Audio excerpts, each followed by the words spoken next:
I guess you'll have to do. Okay, here we... Oh, look at those jammies.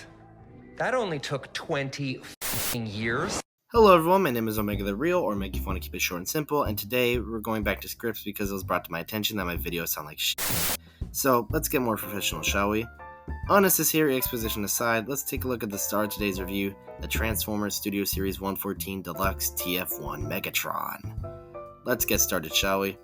Going straight into details, Megatron is of course killing it, although he's kinda known for that though. Studio Series has really let me down in terms of the detail department, and Megatron here keeps that going. But TF1 using that iconic look of Megatron and adding their own little touches here to not make this thing just look like the Evergreen design. Get that shit out of here. TF1 here is clearly trying to differentiate itself from previous designs of Megatron, and honestly he does a pretty good job of doing it. Silhouette might be too generic, but that's just good character design, shut up.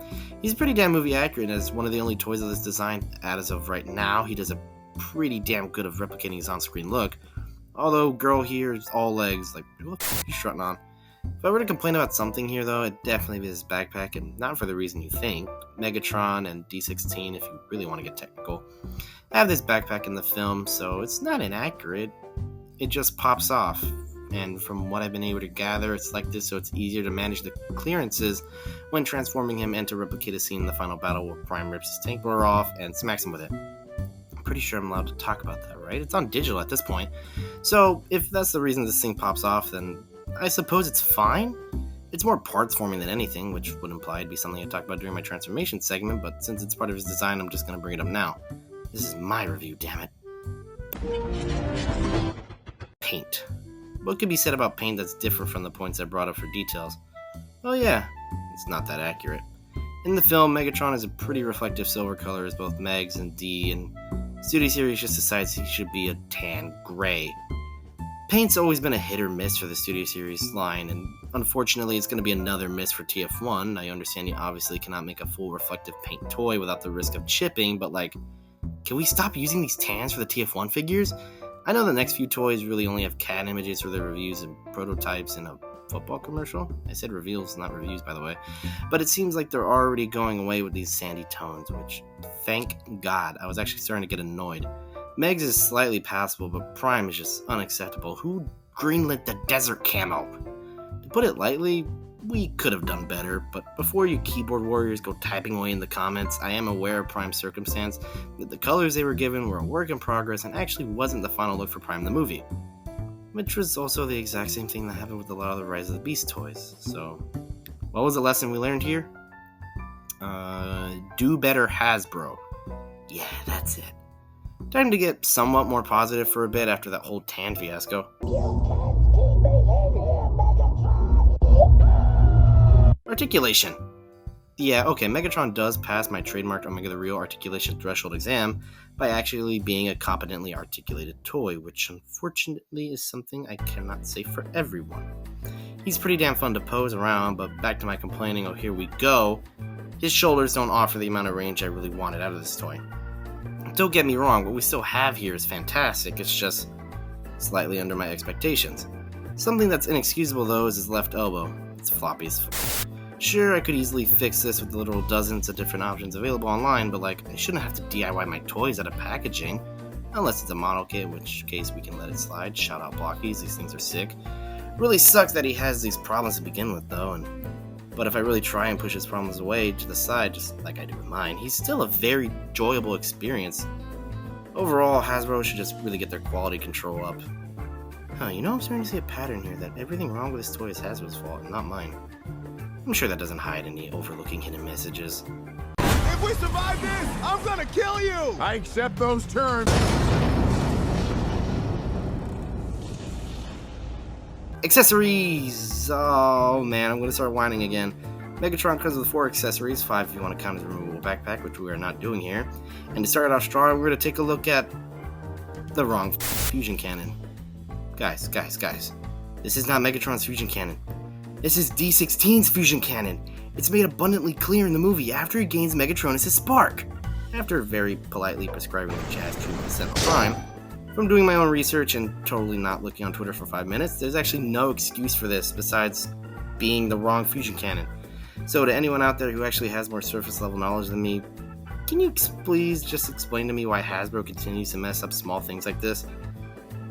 I mean, I suppose if I want to keep this positive, the sculpt for the cannon is very well done and accurate enough according to my memory, so I suppose the cannon is fine. Except why did they put the peg on this part and not this part? It just makes this thing look kind of ugly. Okay, I'm done complaining, sorry. Megatron's arsenal also gets some nice upgrades in this film by giving us his secondary arm cannon thingy that he uses for like 5 seconds in the movie. I love how clever Hasbro is, making his smaller arm cannon the tip of the barrel for his tank mode, and oh, that's why they gave us his fusion cannon instead. You couldn't give us both? In general, this piece is fine, really. It attaches without the traditional 5mm peg system, so only Megatron can use it, which is an odd choice, but also makes sense when you realize it's what it made for a very distracting alt mode. And I guess the more and more I look at this, the more and more I understand why they skipped us. And since the connection for the barrel tip to the cannon is 5mm, that means this guy is blast effect compatible, along with the smaller cannon that's compatible too, I guess. Finishing this off so I don't bore you with my crazed ramblings and me continuing to the script, he gets these 2 other gun parts that he never uses in the film but appears on his alt mode for all of the promotional material. I gotta slow down, give me a second. You seriously couldn't leave these out and maybe just give us the correct fusion cannon instead? I know I keep bringing this up and oh yeah, I'm such a baby for whining about it, but god damn it, it's my tyrannical leader action figure. I want it done properly. And once again, to stop the keyboard warriors, I'm very well aware that Matrix Workshop is working on an accurate triple barrel fusion cannon for him. You bet I'm ordering that thing day 1. Anyone got the link already? To put it all lightly, this could have all been avoided if you had just given us the right fusion cannon from the beginning. But that's all I'm gonna say. D, I got a feeling that everything's gonna change, and we're gonna go. The miners. Now, size is a very weird discussion for these TF1 toys because both Optimus Prime and Megatron are deluxe scale. I mean, we've seen deluxe Megatrons and deluxe Primes before, so that's not the weird part. The weird part is these characters are out of scale. Both Megs and Prime get pretty noticeable height upgrades when maturing into their most marketable forms, so having them at deluxe scale is a decision? But if this means it's more affordable to people who want to have definitive versions of these characters, then I'll let this scale exist peacefully for now. But does that make most of the Primes later scale? Getting off topic. His scale is fine, and hopefully when the next few deluxes from Studio Series release, they won't look too wacky displayed with him. His scale is fine. You hear me holding back my thoughts, can't you? Alright, just gonna say this quickly. Hasbro, please make Voyagers for the next movie or let a third-party company upscale these guys with the correct accessories. Okay, moving on, sorry. I'm saving you.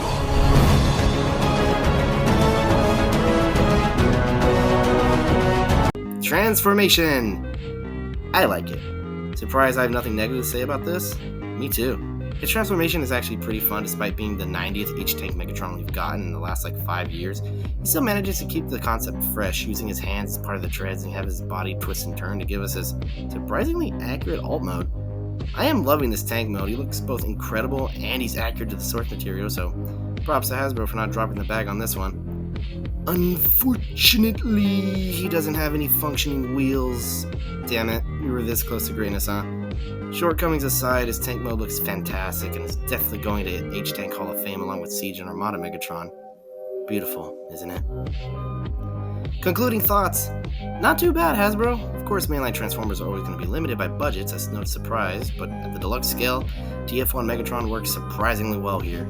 He's very movie accurate to a point. He's got great paint apps, and his articulation and his accessories, they really hammer this toy home as an incredible addition to the Studio Series line. Transformers Studio Series 114 Deluxe TF1 Megatron receives a solid 8 out of 10 from me, because even with his shortcomings, he still proves that he can be just as enjoyable as the rest of your Megatrons, if you're a weirdo and collect Megatron like that. Thank you all so much for watching. How was this video? I'm really trying to get back into putting more effort into my videos and taking multiple days to work on them instead of literally recording them the morning of release like SS86 Optimus. Bet a lot of you didn't know how short notice that was. So hopefully you can see the effort and quality reflected in this review. That's all from me for now. Like, comment, subscribe, and once again, thank you for watching. My name is Omega, and I will see you all later. Bye-bye.